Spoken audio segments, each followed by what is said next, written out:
প্রস্তুতি নিয়েছেন, আপনারা সুস্থভাবে যেতে পারেন সেই দোয়া করি।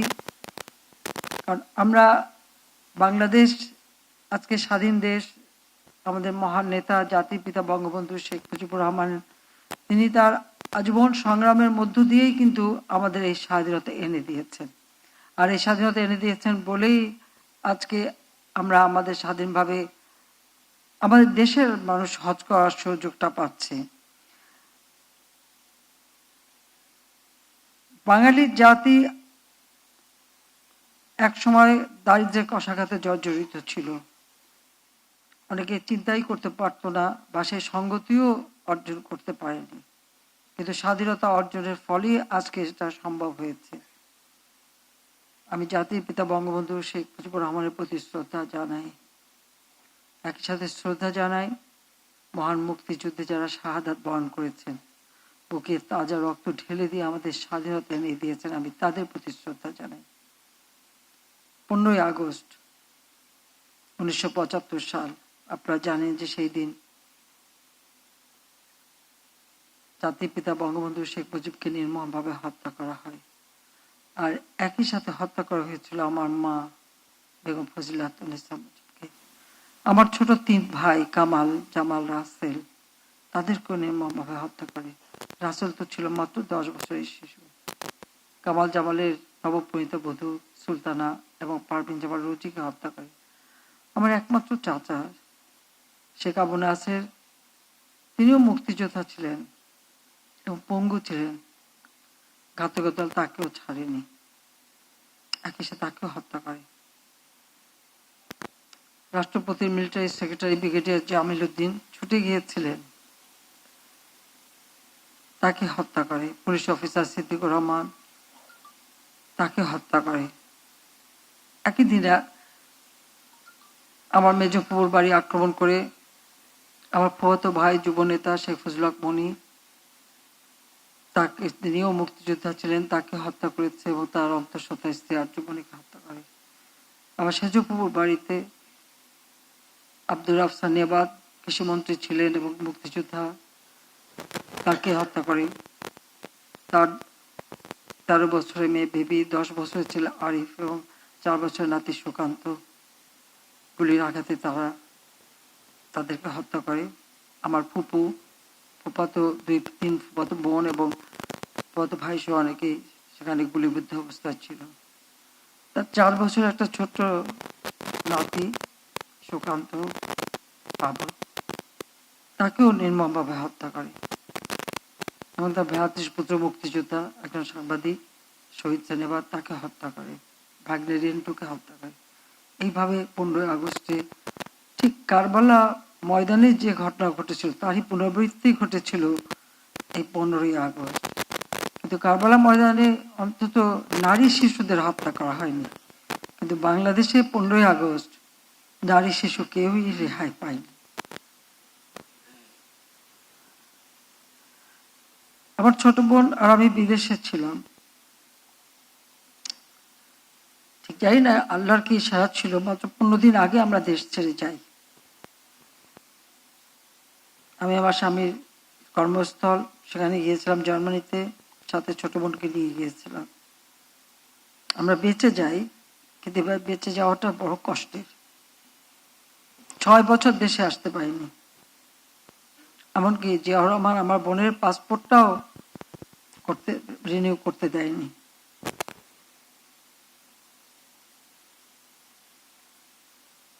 যাক, 6 বছর পর আমি দেশে ফিরে আসি।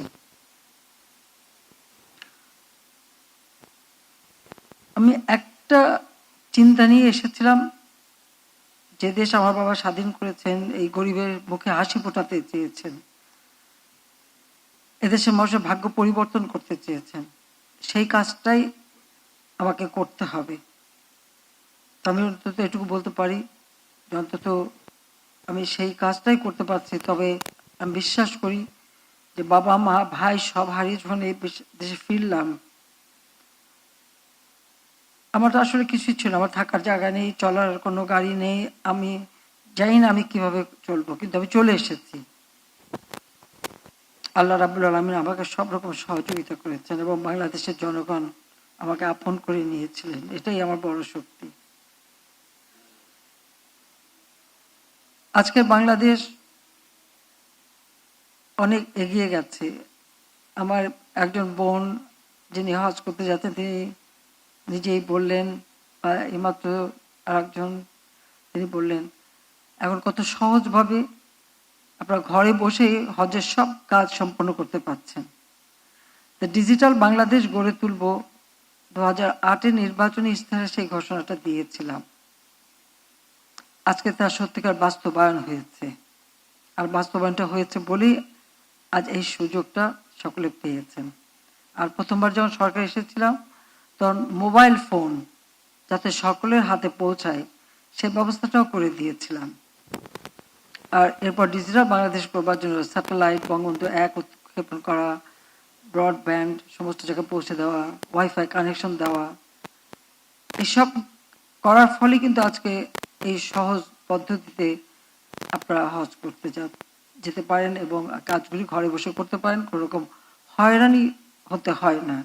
আর তাছাড়া রেজিস্ট্রেশনের ব্যাপারটাও আমরা যাতে সরাসরি অনলাইনে রেজিস্ট্রেশন করা যায় সে ব্যবস্থাটাও করে দিয়েছি। এবং যারা নিজেরা কম্পিউটার ব্যবহার করবেন না, যেমন প্রত্যেকটা এলাকায় আমরা তো মানে ডিজিটাল সেন্টার তৈরি করে দিয়েছি। এই ডিজিটাল সেন্টারে গেলে সেখানে বসেও কিন্তু রেজিস্ট্রেশন করা যেতে পারে, করতে পারেন, সেই ব্যবস্থাটাও আমরা করে দিয়েছি সহজভাবেই। সেখান থেকে প্রায় 300 রকমের সেবা জনগণকে দেওয়া হচ্ছে। আধুনিক প্রযুক্তি আমাদের জন্য এই সুযোগটা সৃষ্টি করে দিচ্ছে। সেই সাথে সাথে আমি সৌদি বাদশাহ, সেই মহামানী বাদশাহ এবং সৌদি প্রাইম মিনিস্টার এবং হজের সঙ্গে যারা সংশ্লিষ্ট মন্ত্রী এবং অন্যান্য যারা আছেন তাদেরকেও আমি ধন্যবাদ জানাই যে তারা যে আমাদেরকে বাংলাদেশের হজ, বাংলাদেশের ব্যাপারে অনেক উদার এবং অনেক সহযোগিতা আমাদের করে যাচ্ছেন। সেজন্য তাদেরকে আমি আন্তরিক ধন্যবাদ জানাচ্ছি, মোবারকবাদ জানাচ্ছি এবং তাদের জন্য আমি দোয়া করি। কারণ আমি 84 যখন ওমরা করতে যাই এবং এরপরে 85 সালে প্রথম যখন হজ করি তখন সেই হজের যে মানে অব্যবস্থাপনা, এবং এরপরে যতবার আমি এসেছি, আমি সবসময় আমি যতবারই হজে এসেছি সৌদি বাদশার অতিথি হিসেবেই আমি এসেছি সেই 85 সাল থেকে। কিন্তু আমি সবসময় হজ ক্যাম্পগুলি ঘুরে বেড়াতাম, কোথায় কি সমস্যা আছে আমি ফিরে এসে চিঠি দিতাম এবং এখানে আমাদের যিনি অ্যাম্বাসেডার ছিলেন তাদের সাথে কথা বলতাম। যদিও তখন আমি এমপিও না, মন্ত্রীও না, কিছুই না, একজন নাগরিক হিসেবে, কিন্তু আমার কথায় তারা গুরুত্ব দিয়েছেন এবং আস্তে আস্তে এই হজ ব্যবস্থাপনাটাকে আমরা আরও উন্নত করতে পেরেছি। এবং সেটা করতে পেরেছি বলে আজকে সকলে আপনারা ভালোভাবে হজ করতে পারছেন, হজ করতে যেতে পারছেন এবং আরও সহজ হচ্ছে। আর এই হজ ক্যাম্পটারও যথাযথ উন্নতি করে দিয়েছি এবং এখান থেকে আমরা একটা আন্ডারপাস করে দিচ্ছি। সেটা হচ্ছে এই হজ ক্যাম্প এবং সেই সাথে আমাদের রেল স্টেশন, বিমানবন্দর রেল স্টেশন যেটা আছে, এই রেল স্টেশন এবং হজ ক্যাম্পের সাথে বিমানবন্দরের যোগাযোগটা এটা আন্ডারপাস দিয়েই হবে। খুব সহজে আপনারা পৌঁছে যেতে পারবেন, মালপত্র নিয়ে যাওয়া যাবে, সে ব্যবস্থাও করা হচ্ছে এখানে। তার জন্য আমরা বিশেষ ব্যবস্থা করে দিচ্ছি। এখানে সোজা এসকেলেটর থাকবে, তাছাড়া ওই গল্ফ কার্টের মধ্যে ধরনের গাড়ি থাকবে ব্যাটারি চালিত, সেখানে নিয়ে পৌঁছে দেবে এবং একদিকে রাস্তা পারাপার, অপরদিকে আপনি বিমানবন্দর, দুটো জায়গায় যাওয়া যায় সেই ব্যবস্থাটা আমরা করে দিচ্ছি। পাশাপাশি আমাদের সারা বাংলাদেশে আমরা রেলওয়ে নেটওয়ার্ক গড়ে তুলেছি। কাজে রেলে এসে এখানে স্টেশনে নেমে সরাসরি কিন্তু বিমানবন্দরে চলে যাওয়া যাবে। আর আপনারা জানেন আমি প্রতিটি উপজেলায় যে মডেল মসজিদ করছি, সেই মসজিদে সেখানে কিন্তু হাজিদের হজ সম্পর্কে ট্রেনিং দেওয়া এবং যারা সেবা করবে তাদের ট্রেনিং দেওয়া, তাদের হজ সম্পর্কে সমস্ত তথ্য দেওয়া, রেজিস্ট্রেশন সব ব্যবস্থা কিন্তু এইসব মসজিদে হয়ে যাবে। কাজে সেখানে খুব বেশি ক্যাম্পে থাকা বা তার প্রয়োজনও হবে না, নিজের ঘরে বসে সব কিছু করতে পারবে, সেটা আরও সহজ হয়ে যাবে। সেই ব্যবস্থাটা আমরা করে দিচ্ছি। আমাদের কোনো বিমান ছিল না, আমি আসার পর সে নিজস্ব বিমানও ক্রয় করেছি। আগে 2-3টা ঝরঝরে ছিল, খুবই খারাপ অবস্থা, কিন্তু আমি এখন এক আধুনিক বিমান কিনে দিয়েছি।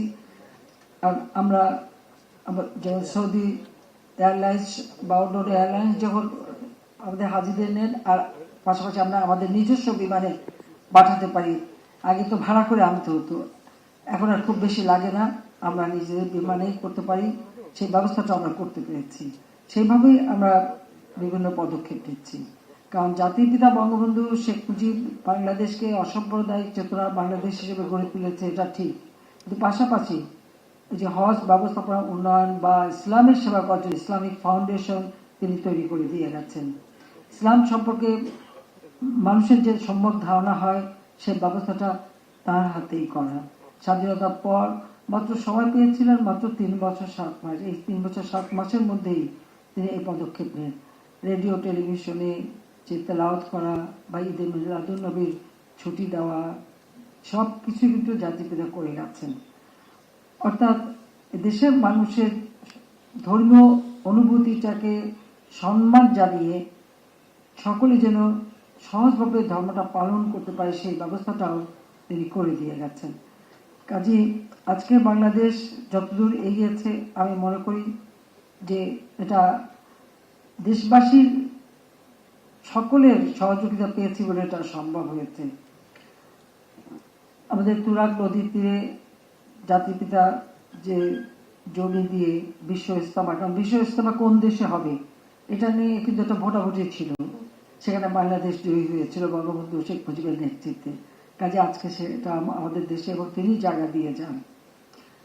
বায়তুল মোকাররম মসজিদটাকে আরো উন্নত করা তিনি অনেক করে দিয়ে যান। পরবর্তীতে যতটুকু আমি আসার পরে মিনার থেকে শুরু করে শাহান তৈরি করা, আর অনেক বেশি মুসল্লি যাতে নামাজ পড়তে পারে এবং বিশেষ করে মেয়েদের জন্য সেটা করে দিয়েছে। এবং এখানেও কিন্তু সৌদি সরকার সেই সময় যখন প্রথমবার সরকার তখন তারা কিছু অনুদানও দিয়েছিলেন। কাজে সেভাবে আমরা কাজ করেছি। কাজে আমি এটুকু বলবো যে আজকে আমরা হজ ব্যবস্থাপনাকে প্রতিবারই যখনই যারা যাচ্ছেন যে কোনো সমস্যা হচ্ছে সেটাকে আরো উন্নত করার পদক্ষেপ নিচ্ছি। আর এই ক্ষেত্রে সৌদি সরকার সবসময় আমাদেরকে সহযোগিতা করে যাচ্ছে। আমি আপনাদের সবাইকে বলবো যে আপনারা যে যাবেন আপনারা সবাই অবশ্যই আমাদের জন্য দোয়া করবেন, বাংলাদেশের জন্য দোয়া করবেন, বাংলাদেশের মানুষের জন্য দোয়া করবেন, সেই সাথে সারা বিশ্বের মুসলিম উম্মার জন্য দোয়া করবেন। কারণ আপনারা দেখছেন যে প্যালেস্টাইনে কি হচ্ছে, যেভাবে সেখানে গণহত্যা চালানো হচ্ছে, সেখানে নারী পুরুষ ছোট শিশু তাদেরকেও রেহাই দিচ্ছে না। আমি সব সময় যেখানে আমি কথা বলছি আমি আমার কণ্ঠস্বর আমি প্রতি জায়গায় এর প্রতিবাদ করে যাচ্ছি। কারণ প্যালেস্টাইন তারা তাদের আরব ভূখণ্ডে তাদের জায়গা তারা পাবে, এটা তাদের অধিকার, এই অধিকার কেউ কেড়ে নিতে পারে না। কাজে সেই অধিকার তাদের দিতে হবে। আজকে যদি আমাদের সকল মুসলিম কান্ট্রিগুলি এক হয়ে একযোগে কাজ করতে পারতো তাহলে আরো আমরা এ ব্যাপারে অনেক অগ্রগামী হতে পারতাম। এবং আমি ওআইসি ভুক্ত দেশগুলির মধ্যে আমি একাই একমাত্র বোন। আমি বলছি যে আমি তো একমাত্র বোন আছি। আমার এখানে এটাই কথা যে সকলে এখন এবং এই ধরনের অন্যায় অবিচার যেন আমাদের উপর না হয় সেদিকে তার জন্য সকলে সোচ্চার থাকবেন। তা আপনারা তাদের জন্য দোয়া করবেন। জাতির পিতা বঙ্গবন্ধু শেখ মুজিব 1974 সালে 23শে ফেব্রুয়ারি লাহোরে যখন ওআইসি সম্মেলন হয় সেখানে তিনি গিয়েছিলেন। কারণ সেখানে যাবার শর্ত ছিল যে পাকিস্তান বাংলাদেশকে যদি স্বীকৃতি দেয় তাহলে উনি যেতে পারেন। পাকিস্তান দিতে বাধ্য হয়েছিল, কারণ অনেক মুসলিম কান্ট্রি তখন তাদের উপর সেই চাপ দিয়েছিল। তখন বঙ্গবন্ধু সেখানে যান। সেখানে যে বক্তৃতা তিনি দিয়েছেন সেখানে তিনি বলেছিলেন, আমি কোট করছি, তিনি বলেছিলেন যে আরব ভাইদের উপর যে নিদারুণ অবিচার হয়েছে অবশ্যই তার অবসান ঘটাতে হবে এবং অন্যায়ভাবে দখলকৃত আরব ভূমি অবশ্যই ছেড়ে দিতে হবে। আমাদের অধিকার পূর্ণ প্রতিষ্ঠিত করতে হবে জেরুজালেমের উপর। কাজে এই যে জেরুজালেমে আমাদের মুসলমানদের যে অধিকার এটা প্রতিষ্ঠা করবার কথা, এটা কিন্তু জাতির পিতা বঙ্গবন্ধু শেখ মুজিব তার বক্তব্যে বলে যান। কাজে আমরা এটুকু বলবো যে আমরা সব সময় আমরা আমাদের দেশের সব ধর্মের মানুষ সমানভাবে ধর্ম পালন করবে। প্রত্যেকের জন্য আমরা কল্যাণ ট্রাস্ট করে দিয়েছি, আমি ইমাম মুয়াজ্জিন কল্যাণ ট্রাস্ট করে দিয়েছি, সেই সাথে হিন্দু বৌদ্ধ খ্রিস্টান প্রত্যেকটা ধর্মের জন্য আমি কিন্তু কল্যাণ ট্রাস্ট করে দিয়েছি। তাদের যার যার ধর্ম শেষে পালন করবে। ইসলাম শান্তির ধর্ম, ইসলাম সবসময় সেটাই বিশ্বাস করে। আমাদের নবী করিম সাল্লাল্লাহু আলাইহি ওয়াসাল্লাম আমাদের সেই কথাই বলে গেছেন, কাজে আমরা সেটাই বিশ্বাস করি। কিন্তু সেই সাথে সাথে আমাদের মানে ধর্মীয় অনুভূতিতে আঘাত দেয় এ ধরনের কোনো কাজ যাতে কেউ না করে। মদ, জুয়া, দুর্নীতি, সন্ত্রাস, জঙ্গিবাদ, জঙ্গিবাদ করে আমাদের একটা পবিত্র ধর্ম ইসলাম ধর্ম, যে ধর্ম শান্তির ধর্ম, যে ধর্ম সকল শ্রেণীর মানুষকে অধিকার দিয়ে গেছে, সেই ধর্মের নামে একটা সামান্য মুসলিমীয় কিছু লোক তারা যে এই সন্ত্রাসী কর্মকাণ্ড করে একটা বদনাম দিয়ে যায়, এটাই সব থেকে দুঃখজনক। আমি এটারও প্রতিবাদ করি সবসময়, কারণ আমরা শান্তিতে বিশ্বাস করতে চাই এবং আমরা মানুষের উন্নয়ন করতে চাই। আজকে আমরা হজ ব্যবস্থাপনা করতে পেরেছি, কারণ এই ডিজিটাল বাংলাদেশ আমরা বাস্তবায়ন করেছি। আমাদের আগামী দিনের লক্ষ্য হচ্ছে আমরা স্মার্ট বাংলাদেশ গড়ে তুলব। এরপর কারো কষ্ট করতে হবে না, একেবারে ঘরে বসে আপনার সব ব্যবস্থা পাবেন, সোজা প্লেনে উঠবেন, চলে যাবেন, সেই ধরনের ব্যবস্থা আমরা করতে চাই। আজকে আপনাদের মালপত্র নেওয়া বা ওখান থেকে মালপত্র নিয়ে আসা বা ওই যে জমজমের পানি নিয়ে আসা, সব ব্যবস্থা কিন্তু আমরা করে দিচ্ছি। জেদ্দায় সেখানে আলাদাভাবে টার্মিনালে জায়গা ভাড়া নিয়ে আমাদের হাজিরা যাতে সেখানে যে অবস্থান করতে পারে সেই ব্যবস্থাটা করেছে। কারণ আমি আগে দেখেছি যখন আমি গেছি, আমি তো রয়্যাল গেস্ট হিসেবে যেতাম, কিন্তু আমাদের হাজিরা সেখানে এই ফুটপাতে এখানে সেখানে মাটিতে বসে থাকতে হতো। আমি যখন সরকার এসেছি তখন থেকেই জেদ্দা এখানে আমরা টার্মিনালে জায়গা নিয়েছি এবং প্রতি বছর সেই ব্যবস্থাটা আমরা রাখি। তাছাড়া হজ অফিস মক্কা এবং মদিনা শরীফে যাতে আগে তো একটা সেবা নিতে গেলে সেই সৌদি মানে জেদ্দায় যেতে হতো, সেটা যাতে না যেতে হয় সেই ব্যবস্থাটাও কিন্তু আমি প্রথমবার যখন সরকার এসেছি তখন থেকে করে দিয়েছি।